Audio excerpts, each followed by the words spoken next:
এই জেনারেশন থেকে আমরা কি শিক্ষা নেব? আজকে আমরা ৭১-এর যুদ্ধ আমরা কি জানি? শোনা কথা ছাড়া। ফিলিস্তিনের যুদ্ধ হয়েছে, দেওয়াল ভাঙছে, অনেক কিছু হয়েছে। এই বাটা জুতা চুরি কেলেঙ্কারি নিয়ে সে শেখ মুজিবুর এক করছে, একটা কার্টুনের ছবি বানাইছে, শেখ মুজিবুরের ফিলিস্তিনি যা রড চুরি করতেছে। ভাই, সে তো একজন ভালো লোক ছিল। আমি আওয়ামী লীগ করি এগুলো বলি না, লিগেল সেটা বলি। শেখ মুজিবুর কিন্তু কোনো বদনাম ছিল না।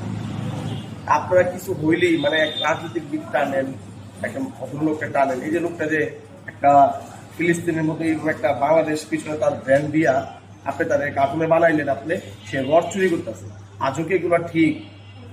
লোকটা তো মৃত, লোকটাকে ছাড়েন।